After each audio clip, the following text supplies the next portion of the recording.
Hola querido, en este estudio veremos la importancia de la oración en la experiencia de reavivamiento que la iglesia tanto anhela. Al hablar de una iglesia llena de vida, es casi imposible no hablar de la iglesia primitiva. La iglesia primitiva, era la iglesia de los sueños de Dios. Una iglesia fiel, misionera, generosa, completamente diferente de la iglesia de la Odisea. Cuando Jesús se fue, ellos eran apenas 120 miembros. Por lo menos ese era el número de personas reunidas en el aposento alto. Pero los estudiosos de la historia de la iglesia afirman que a fines del primer siglo había por vuelta de 1 millón de cristianos esparcidos por todo el Imperio Romano. ¿A qué se debió ese extraordinario crecimiento? Sin duda ninguna, a lo que la iglesia era, una iglesia llena de vida espiritual. ¿Y por qué era una iglesia así? Porque habían llevado a serio el consejo del Maestro dado en Hechos, capítulo 1, versículos 4, 9 y 14. Voy a leer. Dice así, Hechos 1. Y estando juntos, les ordenó: no salgáis de Jerusalén, sino esperad la promesa del Padre, la cual oísteis de mí. Pero recibiréis poder cuando haya venido sobre vosotros el Espíritu Santo, y me seréis testigos en Jerusalén, en toda Judea, en Samaria y hasta lo último de la tierra. Y todos estos perseveraban unánimes en oración y ruego con las mujeres y con María, la madre de Jesús, y con sus hermanos. Mira, esta vida de comunión, de oración, es lo que hizo de la iglesia primitiva una iglesia viva. Mira cómo la describe Lucas en Hechos capítulo 2, versículos 46 y 47. Perseveraban unánimes cada día en el templo y partiendo el pan en las casas, comían juntos con alegría y sencillez de corazón, alabando a Dios y teniendo favor con todo el pueblo. Y el Señor añadía cada día a la iglesia los que habían de ser salvos. ¿Sabes? Me emociona la expresión, y el Señor añadía cada día a la iglesia los que habían de ser salvos. El crecimiento numérico de la iglesia no era fruto de estrategias humanas, era fruto de la manera como ellos vivían. Y la manera de vivir era fruto de la oración. La iglesia primitiva era una iglesia de oración porque cada miembro era un cristiano de oración. El pueblo oraba y lo que parecía humanamente imposible se hacía posible. Duros políticos se rendían a Jesús. Las prisiones se abrían, los territorios más resistentes al evangelio eran conquistados. Nada detenía el crecimiento de la iglesia. ¿Por qué? Porque nada detenía el espíritu de oración de la iglesia. Ahora, yo creo que el problema de nosotros hoy no es el hecho de que no sabemos que debemos orar. Creo que nadie ignora que la oración es vital para el alma, así como la respiración es vital para el cuerpo. El problema es que no sentimos ganas de orar y consecuentemente no oramos. Por eso, en estos comentarios no me voy a concentrar mucho en analizar el hecho de que debemos orar, sino cómo orar o cómo hacer para orar cuando no sentimos ganas de hacerlo. Lo primero que tenemos que recordar es que aunque hemos pasado por la experiencia de la conversión, continuamos cargando en nosotros la naturaleza pecaminosa. Y a esta naturaleza pecaminosa no le gusta el compañerismo con Dios. Por tanto, mira, mientras no seamos libertados de esta naturaleza, y eso solo sucederá cuando Jesús regrese, mientras estemos con esta naturaleza tendremos que orar, no porque sentimos ganas, sino porque conscientemente tendremos que dirigir nuestro esfuerzo a hacerlo. Pero ¿no que la salvación es por gracia? Sí, claro que lo es. Pero yo no estoy hablando de salvación, estoy hablando de conservación de la experiencia cristiana. Porque mira, una cosa es nacer y otra cosa es sobrevivir. Millones de niños que nacen en el mundo mueren en los primeros 5 años de vida. En la vida espiritual sucede lo mismo. Millones de cristianos que alcanzan la salvación por gracia mueren en sus primeros años de vida porque no oran. ¿Cómo alguien puede vivir sin respirar? Es imposible. Bueno, vamos ahora a la segunda parte del estudio. Aquí hablaremos de la vida de oración de Jesús. Observa esto. Jesús es Dios. Teóricamente, Él no necesitaba orar, porque Él tiene poder en sí. Entonces, ¿por qué oraba? Antes de venir a la tierra había hecho un trato con su Padre. Él no usaría en la tierra sus poderes divinos. Viviría aquí como cualquier ser humano. Nos enseñaría que es posible vivir la vida cristiana victoriosa, dependiendo del poder del Padre que viene a través de la oración. Jesús nos enseñaría que esa es la única manera de sobrevivir victoriosamente en la vida espiritual. Él nos enseñaría también que si vamos a orar, no será muchas veces porque tenemos ganas de hacerlo, sino porque sabemos que es necesario vivir dependiendo del Padre a través de la oración. La vida de oración de Jesús es admirable.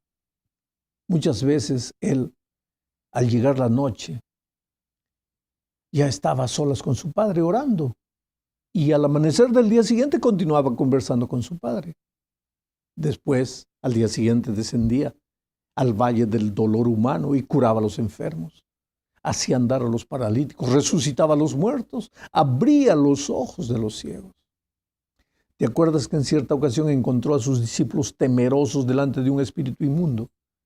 Pobrecitos, no podían expulsar al diablo, pero solo delante de la presencia de Jesús el demonio partió en retirada. ¿Ese era su poder divino? No. Era el poder que había recibido de su Padre a través de la oración. Y mira que antes de partir, Jesús dijo que nosotros, sus discípulos, haríamos cosas más grandes de las que Él hizo.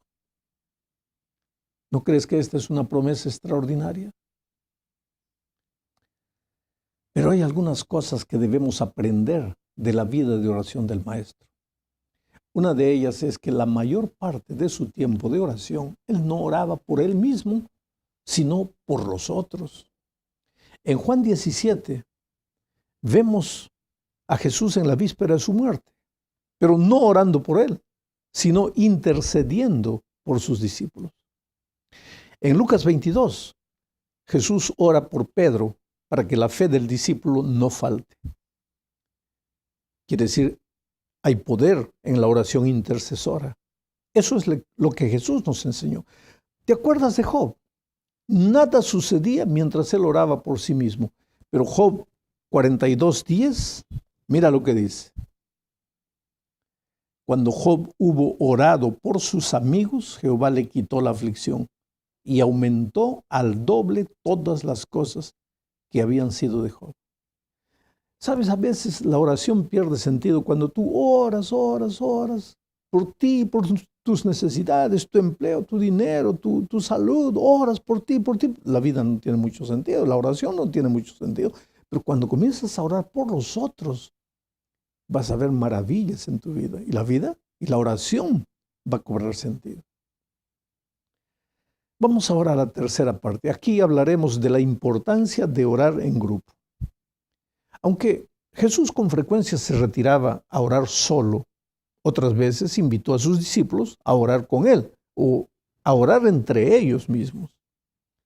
El mismo Jesús que dijo que al orar debemos entrar al cuarto y orar al Padre en secreto, ese mismo Jesús dijo lo que encontramos registrado aquí en San Mateo capítulo 18, versículos 19 y 20. Mira, dice: otra vez os digo que si 2 de vosotros se ponen de acuerdo en la tierra acerca de cualquier cosa que pidan, les será hecho por mi Padre que está en los cielos. Porque donde están 2 o 3 congregados en mi nombre, allí estoy yo en medio de ellos. Creo que muchos de nosotros todavía no hemos medido la extensión de esta promesa. Aquí dice que si dos personas se ponen de acuerdo para pedir sobre cualquier cosa, el Padre desde los cielos les responderá. ¿Entiendes esto? Cualquier cosa, pero dos tienen que ponerse de acuerdo y ambos tienen que orar por la misma cosa. Ahora viene más a luz la experiencia de la iglesia primitiva. Ellos estaban unánimes orando en todo tiempo. Ahora entiendo por qué ellos tuvieron un crecimiento fuera de cualquier cálculo humano. Es que ellos oraban y Dios les respondía. ¿Te imaginas, mi querido, qué sucedería con la iglesia hoy si de pronto todos empezásemos a orar por el anhelado reavivamiento? Pero vuelvo a preguntar, ¿qué hacer si sabes que debes orar, pero no te da ganas de orar? Empieza por decirle a Jesús eso que estás sintiendo. Aunque sea acostado en la cama, dile, mira, Señor, yo sé que debo orar, pero no siento ganas de hacerlo. ¿Puedes hacer algo en mí? Sin embargo, ya estás orando y estás conversando con Él. Le estás abriendo el corazón, aunque sea para decirle que no vas a orar porque no tienes ganas. El asunto, querido, es comenzar y después, sin sentir, vas a ver que estás hablando con Jesús. En la cuarta parte de este estudio hablaremos del uso de la voluntad en la vida de oración. Leamos para eso lo que está escrito aquí en la segunda epístola a los Corintios, capítulo 10, versículos 3 al 5. Aunque andamos en la carne, no militamos según la carne, porque las armas de nuestra milicia no son carnales, sino poderosas en Dios para la destrucción de fortalezas, derribando argumentos y toda altivez que se levanta contra el conocimiento de Dios y llevando cautivo todo pensamiento a la obediencia a Cristo. ¿Qué quiere decir Pablo cuando dice que las armas de nuestra milicia no son carnales? Aquí hay algo que necesitamos entender. Y es que todos los seres humanos, querramos o no, estamos involucrados en el conflicto de los siglos, que es una batalla espiritual entre Cristo y el enemigo. Esta no es una guerra física, no se realiza con cañones y fusiles. Es una guerra espiritual contra las fuerzas invisibles del enemigo. Por eso, nuestra única seguridad de victoria es revestirnos de la armadura de Cristo, porque la guerra es espiritual. Ahora, entre esas armaduras se encuentra la oración. Solo que Dios no puede orar por ti, querido. En realidad, nadie lo puede hacer. La oración es algo personal, insustituible. Si yo no oro, estoy condenado a morir en la vida espiritual. Yo tengo que usar mi fuerza de voluntad y colocarla al servicio del Espíritu. Pero soy yo la única persona que puede tomar la decisión de orar y a pesar de que no tenga ganas de orar. Porque si espero a tener ganas, nunca lo haré. Porque a la naturaleza pecaminosa no le gusta el compañerismo con Cristo. Esta naturaleza pecaminosa puede aceptar ir a la iglesia o estar en la iglesia y participar de sus actividades, pero no le gusta en absoluto la comunión personal y silenciosa con Jesús. Aquí es donde entra el papel de la voluntad. Yo tengo que decidir orar conscientemente. Es la única manera de hacerlo. Asimismo, querido, puede ayudar mucho el hecho de no ver a la oración como un deber. Claro que es un deber, pero no debemos amedrentarnos delante de la idea de un deber. Porque tú sabes, la vida está hecha de deberes. Entonces, ¿por qué la vida espiritual no la estaría? Pero si vemos a la oración como la maravillosa experiencia de conversar con Dios y no como un deber, nuestra actitud delante de la oración puede cambiar considerablemente. Entonces, hazte algunas preguntas. ¿Cómo hablarías con un amigo? ¿Cuál es el asunto de la conversación cada vez que te encuentras con un amigo? Pues habla con Jesús como si fuese tu mejor amigo. Cuéntale detalles de tu vida. Háblale de cosas que jamás te animarías a hablarle a nadie. Dile los secretos de tu alma. Llora, reclama, ríe con él y verás que el deber deja de ser deber y se transforma en una experiencia estimulante. Llegamos al fin de este estudio y aquí ahora hablaremos de la oración efectiva. Sabes, no existe una fórmula secreta para que la oración se transforme en algo natural y espontáneo. Tal vez leer los salmos te ayuden, porque la mayoría de los salmos son oraciones. Traen palabras de adoración, después palabras de agradecimiento y finalmente el pedido. Ahora, lo cierto es que no se ora solo para pedir, pedir, pedir. Ya imaginaste dos amigos que conversan solo para pedirse cosas. En poco tiempo se van a cansar de hablar. La verdadera oración no es pedir, es abrir el corazón a Dios. Ahora, cuando le cuentas tus cosas a Dios, no es con el fin de informarle alguna cosa que Él no sabía, porque Él sabe todo. Él es Dios. Entonces, ¿para qué tienes que contarle?